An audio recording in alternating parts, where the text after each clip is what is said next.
Hey all, my name's Angelica Rubio, State Representative for District 35, representing the City of Las Cruces, and this is a brief elections update. So for those of you who don't know, the primary elections are happening on June 2nd.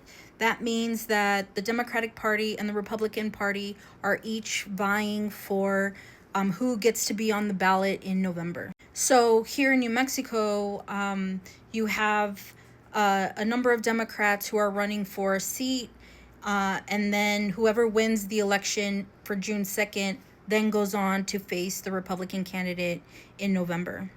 And here in New Mexico, if you're unaware, primaries are actually really important because usually the way that things work is that if you make it past the primary, the likelihood of you making it through to once you win the primary, you're more than likely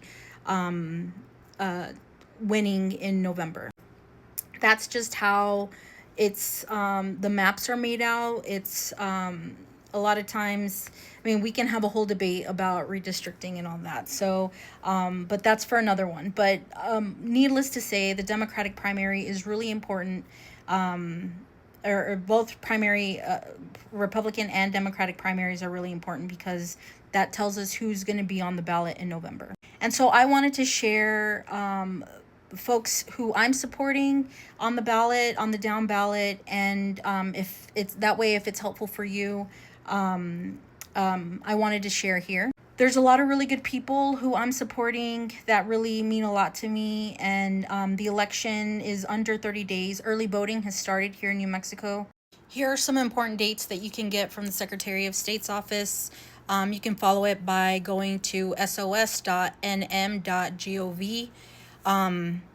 Yesterday was the first day of early voting, and so feel free to screenshot this or follow the barcode and get the details there. That said, I do have folks who I'm endorsing. A lot of these candidates I've known for a really long time, which is why I support their candidacy. I have a really strong relationship with them, and so that's really why. But I'll go into detail as to why I'm supporting them and all of that so that you all have some context.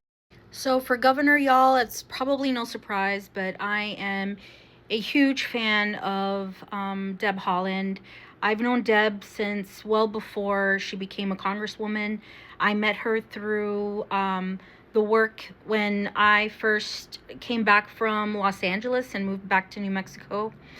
She was running a lot of the work in Native and Indigenous communities around President Obama's reelection. And so that is where I first met Deb. And of course, I've gone on to see her become this really amazing congressperson and eventually the Secretary of Interior, which I personally, as a New Mexican, was very proud to have had been a part of seeing that happen. And so I will say serving in the legislature, you all know, has been a really tough time for me.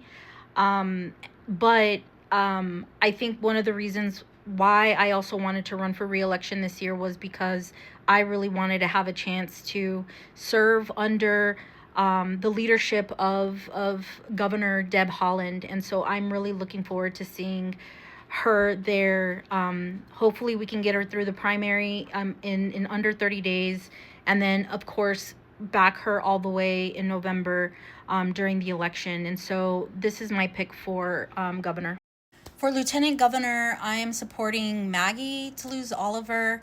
For those of you who don't know, she has been our Secretary of State for several years now, and she's done really amazing work as Secretary of State. She knows how important the role of government is, especially in this moment right now under the attack of the federal government. And I've also known Maggie for a really long time. I met her when she was still a county clerk up in Bernalillo County, and well before I was an elected official. And so I had a chance to talk to her early on when she was thinking about running for the seat, and so I'm really excited to support her. Obviously, I'm a big fan of Senator Pope. I think him stepping up to run for lieutenant governor was a big deal. And so I have a lot of respect for him. But I will say that with having Maggie as lieutenant governor and hopefully Deb as governor, I just feel like it's going to be a really good partnership and something that we really need in New Mexico right now as we head into next year's legislative session. Speaking of Secretary of State, Secretary of State is the person who's responsible for a lot of things across the state of New Mexico, including voter protection and election protections. And as you all have been seeing in hopefully all across the country, particularly with what happened with the Supreme Court ruling against the Voting Rights Act last week, this is such a big deal here, not right now in the United States, but how do we continue to protect our rights to vote here in New Mexico? And so I am supporting Amanda Lopez Askin. She's currently our Doña Ana County clerk, and I feel like I just have a lot of confidence in her as she steps into this role at the Secretary of State's office if and when she wins on June 2nd. And so I am backing her. I feel like she's done some really good work over the course of the last few years, especially over the course of the last, I think this is close to 8 years that she's been in this role here in the county clerk's office, or maybe not that long, because she came in around maybe shortly right before the pandemic started. And I've had when I was doing what's it called, my Rubio Spill the Beans stuff, when it moved to online, she was one of the folks who I interviewed during that time. And I've gotten to know her. I've gotten to know her young child, who I actually got to meet a couple of months ago at one of my events at a local school. And so I'm familiar with her politics. I'm familiar with her, and knowing that she'll be up at the Secretary of State's office during legislative sessions, I think will be really, really important for a lot of us here in Southern New Mexico to have that kind of representation.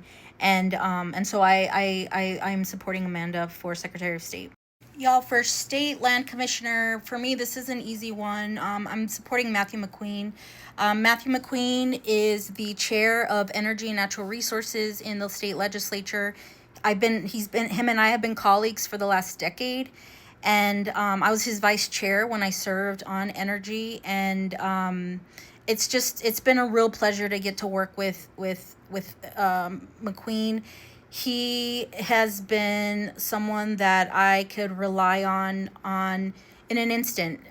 He knows so much about the issues, particularly around the things that surround the State Land Commission and decisions that are going to have to be made in a lot of cases off the cuff. And he's really good at that. His moral compass is really, for somebody who is constantly thinking about the morality of a lot of issues. I feel like McQueen is that person. He's constantly voting on the good side, on the right side, and so and then questions things when things are wrong. And he's one of those people that I could always rely on, especially in caucus meetings when things were starting to get really heated. Like, he was always someone that I could rely on to step up and do the right thing. And so I feel like he could do that right now with the State Land Commission. I know, for those of you who don't know, a portion of state land has already been hijacked by the federal government in recent weeks. And I feel really confident in his leadership to be able to work with me as a legislator, but also with a lot of different people from all walks of life. And so I'm really looking forward to voting for McQueen, and I really ask you all to support him as well. That's that for who I'm endorsing for some of the more top statewide elections, y'all. I urge you all to vote. Early voting starts. I'm going to do some more candidate stuff videos soon, so stay tuned. Talk soon. And again, screenshot this and go vote, please.